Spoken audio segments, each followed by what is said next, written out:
Welcome to the Church Renewal Podcast. I'm Matt. I'm Jeremy. In this second conversation with Dr. Ken Quick, we stay with his work on invisible loyalties and ledgers, but move more deeply into how those loyalties form us as leaders and wound our congregations. If you haven't listened to part 1 yet, you may want to go back and hear that first, because it lays the groundwork for the language of ledgers, owing, and distorted loyalty that we'll keep building on here. In this episode, Ken helps us trace how family of origin stories, church origin stories, and even unspoken expectations of loyalty shape the way power works in a congregation.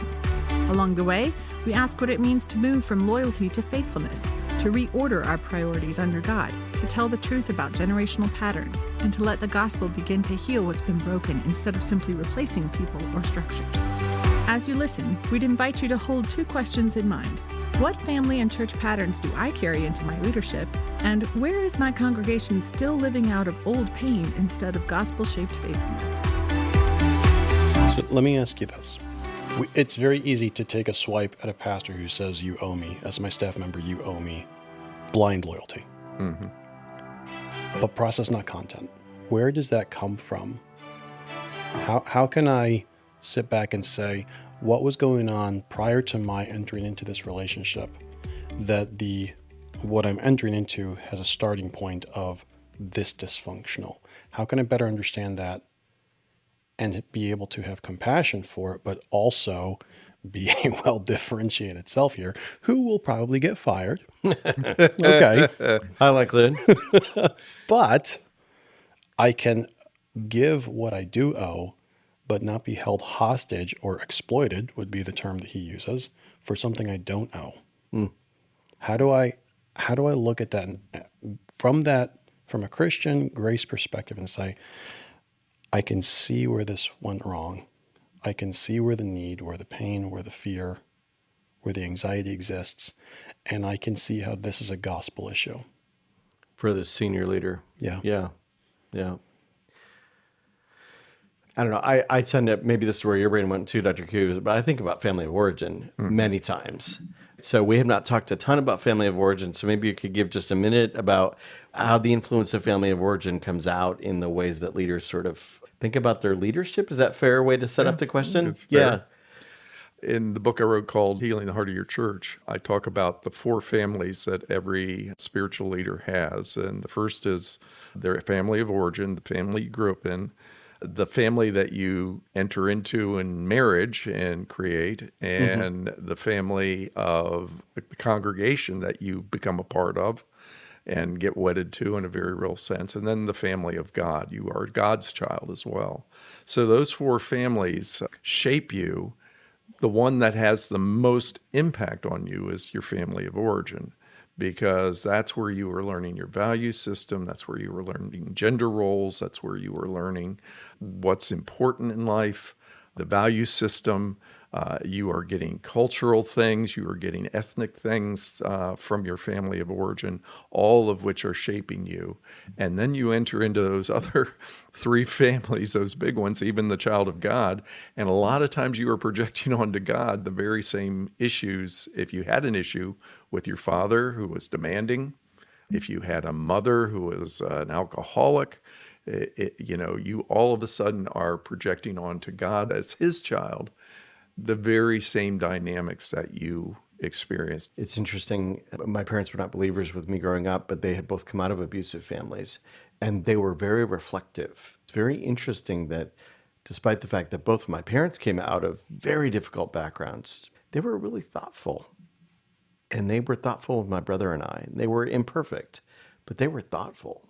And they reflected well on the experience that they had and really worked to not replicate it with us. And my brother and I marvel at this because it is unlikely that you would get 2 people who got married very young from those backgrounds and end up with 2 kids that have been stable. They've had stable marriages. We've had children. Both have master's degrees. We've done well in the world. And it's not destiny. Your family of origin is not destiny, but man, is it data. And if you don't take that really seriously and reflect as a leader, why am I like this? Right. Now it's destiny. If you're not reflective. Yep. Right. You're stuck in it. Why do I exaggerate? Why do I lie? Why am I drawn to pornography? What is that about? Why do I react so to criticism? I mean, those are the questions that I think any wise leader, male or female, has to process in themselves. And I think God is calling them to, because he ultimately wants to heal whatever may be driving that engine. Yes. And then at a corporate level, when you get into churches, you got the exact same things going on, depending upon the history of the church, kind of the family of origin, if you think of it in terms of a church. Right. The dynamics are all there. And depending upon how that started and what was on the heart of the original birthers of that ministry, a lot of times you've got the very same sinful things going on that create, as time goes on, a dysfunctional body. Yeah, the origin story of a church. Sometimes the churches that we'll work with Flourish, they'll be 150 years old, right? And you can't get back to the origin story. But other times, we're just engaging with a church right now where it's just on the other side of a church planter. Whatever dysfunctions he brought into that church are going to mark that church in some way, and trying to help them become, even as he's transitioned onto something else, helping them in transition become conscious of that and reflective. That's the role of the practitioner. That's what Dr. Q does. It's what we do. And that's trying to help you, not perpetuate that dysfunction. And churches are famous for knee-jerking. Oh, well, so he was a people person, but he was an administrative disaster. So we're going to swing. We're going to make sure we get ourselves an administrator that does everything right and has, and then once Keeps I get the details that, straight.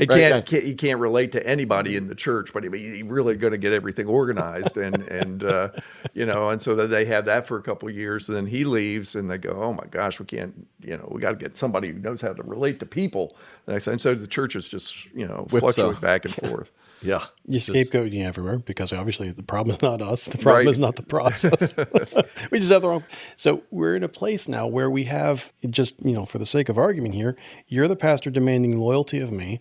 I'm the subordinate trying to work in the system to follow the will of God, to be faithful to my calling in ministry, to shepherd the flock, to support the leadership. And I'm in a place now where I'm experiencing this conflict. And what you've said here is there's family of origin content, information, data that can be really, really useful for me to better understand. And so I can approach this now, even from the low power dynamic position that I'm in, seeking to understand not just what caused you to be the way you are, but why I'm responding to you the way I am, whether I'm becoming reactive and then running around and telling everyone who's not in the church about how horrible you are, or I'm being adaptive and I'm simply going along with what you say, or I'm blaming you, or I'm harboring bitterness, or I'm becoming fearful, or I'm out of anxiety, changing my resume to put you off of it. And there's all kinds of things, but I have to look at this not just from a you perspective, what's going on with you, but also with a what's going on in me, recognizing the whole time, as we've talked about 100 times, I'm only responsible for myself. But I can seek to better understand, thank you, Stephen Covey, I can first seek to understand what in fact is going on in you that has put you in a position where this is how you're responding to me. And I can be much more intentional, much more thoughtful, much more careful. I love my grandfather very dearly. He went home to be with the Lord back in 95. He was a pastor in the Assemblies of God. He was a superintendent of the Hispanic Assemblies of God for the East Coast for, 9 years or something in the late 60s, I think. He had 5 kids. I've got a mother, 3 aunts, and an uncle. They were all raised in church. And they were all raised as Puerto Rican kids in New York City during the time of Nicky Cruz and David Wilkerson.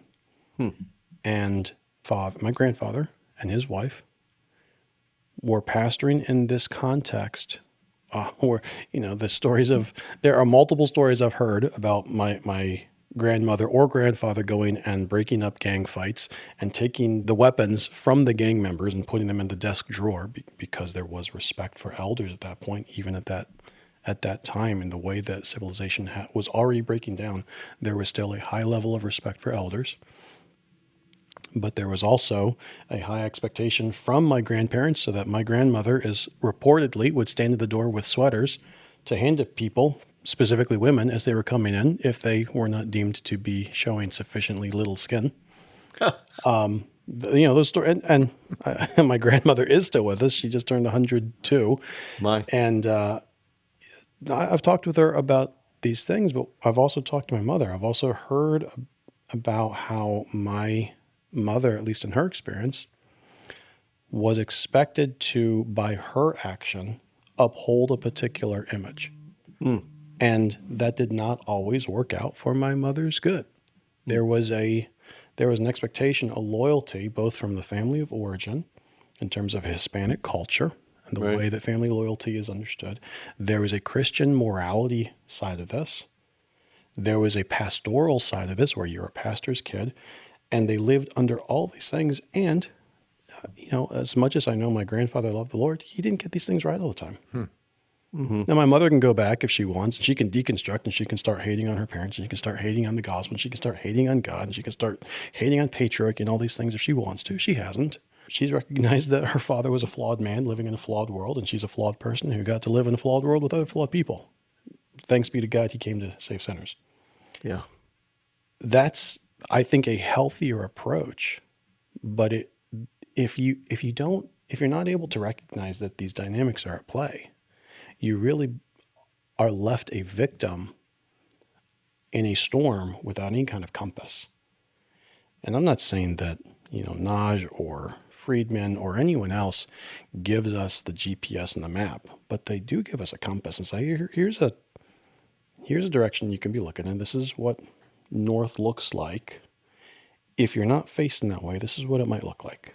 And it can help reorient you. And because, Dr. Quick, you and I come from a more saturated area in the psychological literature that really does have a lot to offer to Christian leaders, I wanted to be able to share some of that today as we spoke. And I really appreciate your perspective and the insight that you have given to this whole conversation. There's an interesting thing here I'm pondering. One of the pieces, or one of the authors that's a great introduction, if you're, for our listeners, if you're just trying to get into family systems, reading Pete Scazzero is very helpful. He's popularized some of these principles in really, really helpful ways. But one of the things in their Emotionally Healthy Relationships course that I have found and used with numerous of our clients, they talk about what a fair expectation is. And this is the intersection with loyalty. I don't know if you know where I'm going with this, but Pete and Jerry talk about in the Emotionally Healthy Relationships course that a fair expectation has 4 traits.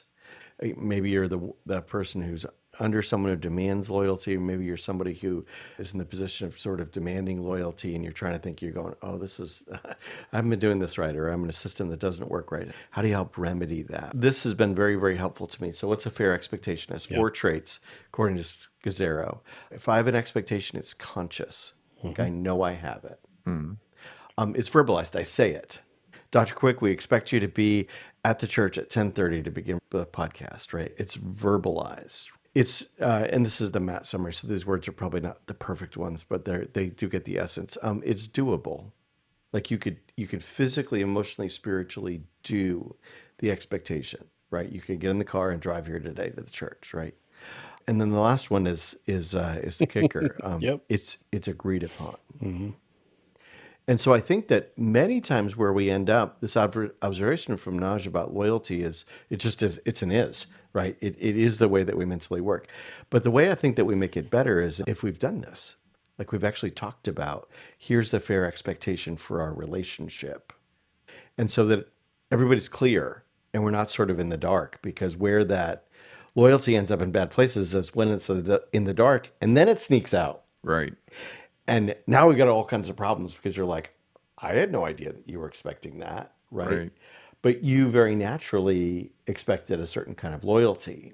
It's interesting. I found that from Scazzero a really helpful way of like putting on the table, what do the loyalty lines look like in terms of expectation? Does Naj offer a different kind of way of trying to suss out what those loyalty expectations are?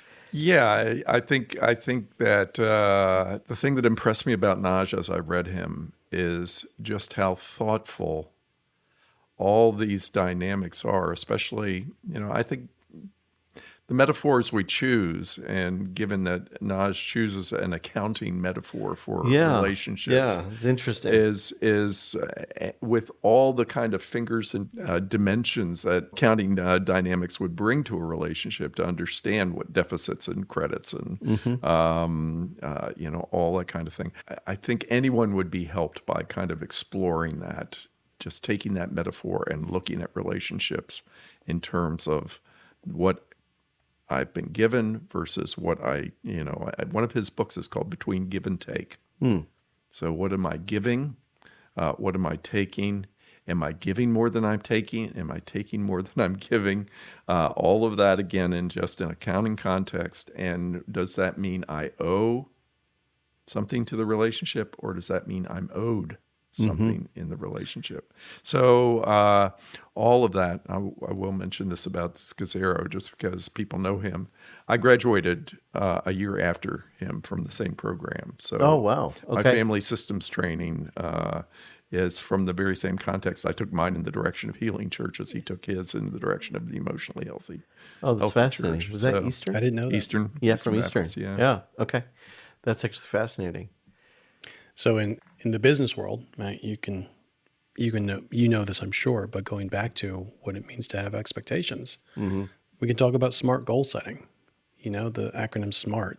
It's got to be specific, measurable, achievable, relevant, and time bound. Right. We know this in the business context. There's lots and lots of trees that have given their lives for these kind of things over the years. We can talk about them, but somehow they don't. There's like this membrane that's not nearly as porous as I wish it were, which I'm very grateful for. I think it's one of the things that we're doing here with the podcast is trying to make a more permeable barrier between the church, business, psychology, the theory, the practical, and say there's a lot here that we can learn. And there's a lot of very simple steps that we can take to look at, analyze a situation, and say, are we doing this the right way? Where can we make some small adjustments? Because it's probably not the content. Right. It's probably our process. Mm-hmm. The emotional process that's going on between the people and the family. Yeah. Yeah. That's good. Yeah, and I think we try to impose templates on that stuff that seldom explain the things that we're really trying to figure out. And especially if the template is simple, because these things are not simple. They are deep, they are powerful, they are going on all the time. And I think your description of your parents coming out of, the kind of painful dysfunction that they did and being thoughtful, thinking through what happened to us and how can we carefully, not reactively, but carefully change how we relate to our own children. Just, so I don't think that's a Christian thing. I think Christians are better equipped with the Holy Spirit to be able to do that. But non-Christians can do it if they're thoughtful, if they think through, they can break these horrible chains that often bind us to ways of relating that are going to be destructive to the people around us. So remember that the reason we like having Dr. Q on the podcast is because these things that we're talking about that happen in individual families, they also happen at the church level, right? And that's the space that you spend a lot of time in your ministry, is trying to go into churches and help them realize, here's the recurring family patterns of our church. Right? Exactly right. So like I have a friend, actually the first gentleman that ever shared the gospel with me. His mother was an unwed mother. He fathered a child out of wedlock, and the child that he fathered out of wedlock had a child out of wedlock. Right. And that cycle, painful as it is for him, and Lord willing, his daughter's daughter will not have the same pattern. Hopefully they'll have figured out how to break that pattern. But that pattern that we see in families in that way also happens in churches. Absolutely. And so part of what we're trying to figure out is if this dynamic that Naj talks about, if this loyalty dynamic is the broken thing in the church, That's worth looking at. Right. That's worth figuring out. How does the power in a church work? We were talking about this earlier in a different episode, but how does the power work in a church? And many times it's broken, it's not healthy as a reaction to previous things that have happened. Right. Just like the way that you lead is a previous reaction to your family of origin, right? So what mistakes do you see churches make as they try and understand their dysfunction? What are some ways that you think that churches could do better at this, trying to uncover this kind of thing in themselves? How could they do better? How could they do better, or what do they do? Yeah. Two very different questions. How much time do you have? So what do they typically do, and what would be a better way for them to think about it? Typically, they are going to fire and hire with the anticipation that the problem is in the person. And if we just get rid of that person and get a new person in, all our problems will be solved. And that single dynamic probably defines 50% of what churches do to try and fix things. The second thing is to see their situation as problems to be fixed and not a body to be healed. Say that again. Okay, that they take a business model, and most churches operate by a business model where we are a business, and so the things that are going on that are bad are problems, and they need to be fixed. And so men and women, whoever is in the board and on the staff, gather around and they try to fix the problems, not understanding that it's a body that is maybe carrying wounds, maybe broken. Something may have happened 20 years ago that broke trust. And you think, okay, if I think of that as a problem, how do I fix broken trust? There isn't a way to fix broken trust. Not if you think of it as a problem that has to be fixed. Right. You have to, if our body has experienced broken trust, that is a wound that requires leadership, and especially if it took place 20 years ago or 50 years ago. But our body is continuing to carry that wound. Then it is not going to be fixed by hiring somebody different. It's not going to be fixed by changing ourselves from a congregational form of government to an elder-led form of government. That's probably another 25% of solutions that churches take. That all these things, I think, go back to what Christ has given as the metaphor for who and what we are, and that is a body. So I have to now look at our church, and I think boards that are wise and staffs that are wise say, okay, where's our church experiencing pain? Pain becomes the marker. And we start talking about pain instead of problems. And if a church can do that, then they can say, oh, well, actually, this pain goes back. It's been in our church since 1975 when we experienced a split. We went from 500 people to 100 people. And that pain has continued to manifest itself for the last, 50 years. In one form or another, it keeps coming up, same pain. And so it's clear it's not healed. And so we've got to figure out, we got to go back to what this original injury and determine what it is that Christ was saying to us about that, because he has not let us loose. He has not healed our church by the things we've done to try and fix it. We've got to find out how to heal this thing. So I think it's those are the two things that churches do. They try to fix, and they should be looking to heal. It's Super interesting helpful. to me, as I read Naj, he gives very open credence to the biblical description that the sins of the parents will be visited 3, 4, 5, 6, 7 generations. Yeah, that's where you see the biblical dimensions Absolutely. of Naj. Yeah. And he says Friedman. when you're looking at these systems, the good practitioner will look back at least 3 generations, at a minimum 3 generations. But thanks be to God, they can also see the same thing. Just because the pattern existed there 3 generations ago doesn't mean it can't be repaired. Right. It can't be healed. And that's done by bringing things back into proper balance. In terms of priority, my priority is not to the senior pastor. My priority is to God. He's called me to this role. My priority is not to my job. My priority is to care for my family. My priority is not to my kids. My priority is to my wife. I've got to put those back into the proper context, back into the proper order, and then trust God that where I still have anxiety because something's not going the way I want it to, I don't feel safe. My identity is at stake here, that He's able to take care of me, that He, in fact, will be faithful to me, not loyal to me, but He will be faithful to me, right, because He's faithful to Himself. Yes, faithfulness is the proper thing we should seek in relationships, not loyalty. That's interesting. Dr. Quick, thank you so much for your time. A delight. I really enjoy speaking with you guys. We're glad to have you here. Thank you. It's a pleasure. Thanks for listening to the Church Renewal Podcast from Flourish Coaching. Flourish exists to set ministry leaders free to be effective wherever God has called them. We believe that there's only one fully sufficient reason that this day dawned. Jesus is still gathering His people, and He's using His church to do it. When pastors or churches feel stuck, our team of coaches refresh their hope in the gospel and help them clarify their strategy. If you have questions or a need, we'd love to hear from you.